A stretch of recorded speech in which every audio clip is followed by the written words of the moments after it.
If you own the banjo instructional book Earl Scruggs and the Five-String Banjo, you'll have seen Earl on the cover with a young boy. That young boy is Earl's youngest son, Stephen, and Earl is teaching Stephen how to play the banjo. Earl and his wife Louise had three sons. The oldest son, Gary, would become the lead singer of the Earl Scruggs Revue and play electric bass. Randy was the middle child. He was an exceptional guitar player even as a teenager. He won 4 Grammy Awards, was named Musician of the Year a number of times by the Country Music Association Awards, wrote a variety of different songs, and recorded a countless number of times as a studio musician for a broad array of artists.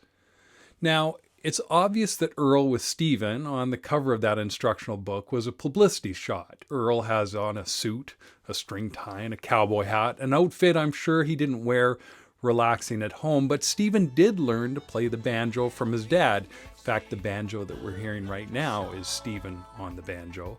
And that wasn't the only instrument that Stephen played. He was the keyboardist with the Earl Scruggs Revue, learned to play saxophone, and in addition to touring with his dad and brothers with the Earl Scruggs Revue, he toured with country artists T. Graham Brown, Lee Greenwood, and Earl Thomas Conley.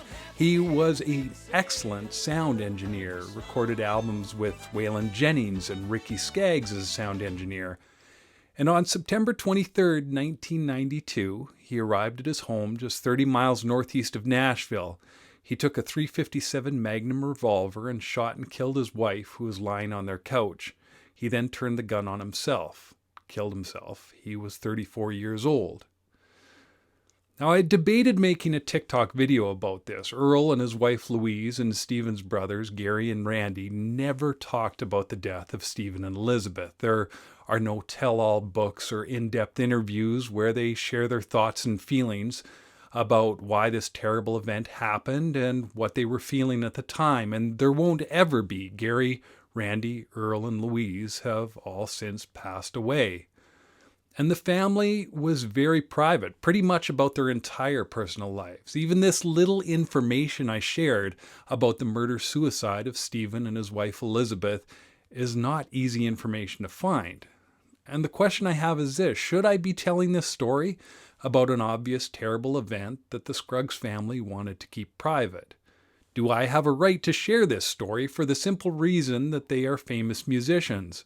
Now, on one hand, people refusing to talk about issues related to mental health and keeping family secrets behind closed doors have created a very unhealthy stigma. Secrets people refuse to share and people afraid of being judged for talking about problems have resulted and will continue to result in someone not reaching out for help and can result in deaths.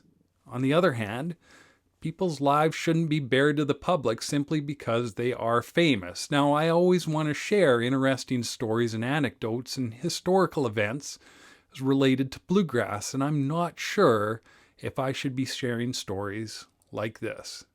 Feel free to share your opinion. I would love to hear from it. And most importantly, if you feel you are in danger or if you are suffering from mental health problems, please reach out for help, especially professional help.